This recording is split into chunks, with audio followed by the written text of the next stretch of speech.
നമസ്കാരം. ധനമന്ത്രി കെ.എൻ. ബാലഗോപാലിന്റെ വിശ്വസ്തൻ 20 കോടിയിലേറെ രൂപയുടെ അനധികൃത സ്വത്ത് സമ്പാദിച്ചെന്ന് പരാതി. സംഭവത്തിൽ വിജിലൻസ് അന്വേഷണം ആരംഭിച്ചിട്ടുണ്ട്. കോടതിയുടെ ഉത്തരവ് പ്രകാരമാണ് അന്വേഷണം. മെയ് 31 വിരമിച്ച വിൽപ്പന നികുതി മുൻ ഡെപ്യൂട്ടി കമ്മീഷണർ SV ശിശിറിനെതിരെയാണ് പ്രത്യേക വിജിലൻസ് കോടതി അന്വേഷണത്തിന് ഉത്തരവിട്ടിരിക്കുന്നത്. 20 കോടിയിലേറെ രൂപ അനധികൃതമായി സമ്പാദിച്ചു എന്ന പരാതിയുടെ അടിസ്ഥാനത്തിലാണ് അന്വേഷണം. ഇതിപ്പോൾ എന്താ സംഭവം എന്നറിയാതെ കൺഫ്യൂഷനിലായിരിക്കുകയാണ് അന്വേഷണ സംഘം. കാരണം 20 കോടിയിലധികം രൂപയുടെ സമ്പാദ്യം, അതും ധനമന്ത്രി കെ.എൻ. ബാലഗോപാലിന്റെ വിശ്വസ്തൻ. എങ്ങനെ? പ്രധാനമായും 2 സാധ്യതകളാണ് ഇതിലുള്ളത്. ഒന്നാമത്തേത്, ചന്ദനം ചാരിയാൽ ചന്ദനം മണക്കും എന്ന് പറയും പോലെ ധനമന്ത്രിയുടെ പേരിൽ ഉയർന്നുകൊണ്ടിരിക്കുന്ന ഫണ്ട് മുക്കൽ, കിമ്പളം വാങ്ങൽ പരിപാടികളൊക്കെ കണ്ടും കേട്ടും പ്രചോദനം ഉൾക്കൊണ്ടുകൊണ്ട് അദ്ദേഹം സ്വയം ഉണ്ടാക്കിയെടുത്തതായിരിക്കണം ഈ സമ്പാദ്യം. അതല്ല എങ്കിൽ ധനമന്ത്രിയുടെ മാസ്റ്റർ പ്ലാൻ ആയിരിക്കണം ഇത്. കാര്യം മനസ്സിലാക്കാൻ ഒരു ചരിത്രം കൂടെ പറഞ്ഞു തരാം.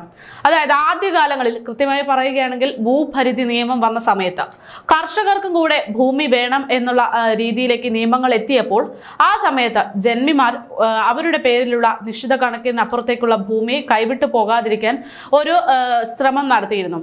ആ സമയത്ത് തന്റെ ഭൂമി നഷ്ടമാകാതിരിക്കാൻ വേണ്ടി അടിയാളന്മാരുടെ പേരിലേക്ക് തന്റെ ഭൂമി എഴുതി കൊടുത്ത് അത് പിന്നീട് കണക്കുകളൊക്കെ നോക്കി ജന്മിമാർക്കുള്ള ഭൂമി എത്രയാണെന്ന് കണക്ക് തിട്ടപ്പെടുത്തി പോകുന്നതിന് ശേഷം ആ ഭൂമി തിരികെ പിടിക്കുന്ന ഒരു രീതി. സ്വന്തം ഭൂമി നഷ്ടപ്പെടാതെ സൂക്ഷിക്കാൻ ജന്മിമാർ ഇത്തരം പദ്ധതികൾ നടപ്പിലാക്കി. അത് നിരവധി ആളുകളിൽ ഈ പദ്ധതി വിജയിക്കുകയും ചെയ്തിരുന്നു. അതേപോലുള്ള ഒരു മാസ്റ്റർ പ്ലാൻ ആണോ ഇത് എന്നൊരു സംശയവും നിലവിലുണ്ട്. അങ്ങനെയാണെങ്കിൽ 20 കോടിയുടെ അനധികൃത സ്വത്ത് ധനമന്ത്രിയുടേതാകാനുള്ള സാധ്യതയും തള്ളിക്കളയാനാകില്ല. എന്തായാലും ഇതെല്ലാം വെറും സാധ്യതകൾ മാത്രമാണ്.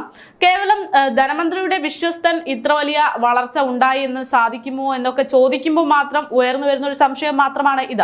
യാഥാർത്ഥ്യമാണോ അല്ലയോ എന്നതിനൊന്നും തെളിവുകളില്ല. ഇത് വെറും നിരീക്ഷണം മാത്രമാണ്.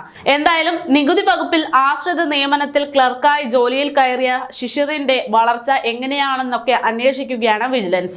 കടകംപള്ളി സുരേന്ദ്രൻ ദേവസ്വം മന്ത്രിയായിരുന്ന കാലത്ത് ഗുരുവായൂർ അഡ്മിനിസ്ട്രേറ്റർ തസ്തികയിലും ശിശിധർ ജോലി ചെയ്തിട്ടുണ്ട് എന്ന റിപ്പോർട്ടുകൾ പുറത്തു വന്നിട്ടുണ്ട്. കേരളീയത്തിനും നവകേരള സദസ്സിനും സ്പോൺസർമാരെ കണ്ടെത്തുന്നതിലൂടെയാണ് കെ.എൻ. ബാലഗോപാലിന്റെ വിശ്വസ്ത പട്ടികയിൽ ഈ പറയുന്ന ശിശിർ രംഗത്തേക്ക് എത്തുന്നത്. GST അഡീഷണൽ കമ്മീഷണർ ആയിരുന്ന എബ്രഹാം റെന്നി ആയിരുന്നു കേരളീയം സ്പോൺസർഷിപ്പിന്റെ പ്രധാന ചുമതല ഏറ്റെടുത്തിരുന്നത്. റെന്നിന്റെ വലം കൈയായി സ്പോൺസർഷിപ്പ് കണ്ടെത്തിയത് ശിശിർ ആയിരുന്നു. 10 ലക്ഷം കൈക്കൂലി വാങ്ങി പിഴത്തുക ഇളവ് ചെയ്തു കൊടുത്തു. അനധികൃത സ്വത്ത് സമ്പാദന കേസിൽ SV ശിശിറിനെതിരെ സമഗ്രമായ വിജിലൻസ് അന്വേഷണം നടത്തി 2 മാസത്തിനകം റിപ്പോർട്ട് നൽകണമെന്ന് ഇതിന്റെയൊക്കെ അടിസ്ഥാനത്തിൽ കോടതി ഉത്തരവിട്ടിരിക്കുകയാണ്. പ്രത്യേക വിജിലൻസ് കോടതി ജഡ്ജി MV രാജകുമാരനാണ് പ്രത്യേക വിജിലൻസ് സെല്ല് SVക്ക് നിർദ്ദേശം നൽകിയിരിക്കുന്നത്. ഇതുവരെ നികുതി അടയ്ക്കുകയോ റിട്ടേൺസ് ഫയൽ ചെയ്യുകയോ ചെയ്യാതിരുന്ന VS എന്റർപ്രൈസർ എന്ന ക്രഷർ യൂണിറ്റിൽ പരിശോധന നടത്തിയ ഇദ്ദേഹം ക്രഷർ യൂണിറ്റിന് 31,71,860 രൂപ പിഴ ചുമത്തിയിരുന്നു. തുടർന്ന് ക്രഷർ യൂണിറ്റ് ഉടമകളിൽ നിന്നും 10 ലക്ഷം രൂപ കൈക്കൂലി വാങ്ങിയ ശേഷം 1,50,000 ഇളവ് ചെയ്തു കൊടുത്തതിന്റെ അടക്കമുള്ള തെളിവുകൾ ഹർജിക്കാരൻ കോടതിയിൽ സമർപ്പിച്ചതിന്റെ അടിസ്ഥാനത്തിലാണ് നടപടി.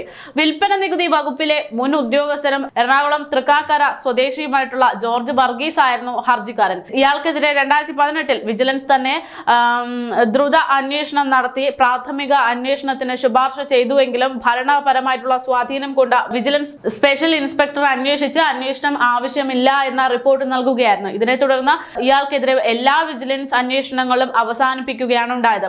1989 ക്ലർക്കായി ജോലിയിൽ പ്രവേശിച്ച ഇയാൾ വിൽപ്പന നികുതി വകുപ്പിന്റെ ചെക്ക് പോസ്റ്റ് ഡ്യൂട്ടി ചുമതലയിൽ വന്ന ശേഷം 20 കോടിയിലേറെ രൂപ അനധികൃതമായി സ്വത്ത് സമ്പാദിച്ചു എന്നതാണ് ഇപ്പോൾ ഹർജിക്കാരൻ ആരോപിച്ചിരിക്കുന്നത്. എന്തായാലും ധനമന്ത്രിയുടെ വിശ്വസ്തനാണ് ഇത് എന്നത് ഏറെക്കുറെ ശ്രദ്ധേയമാകുകയാണ്.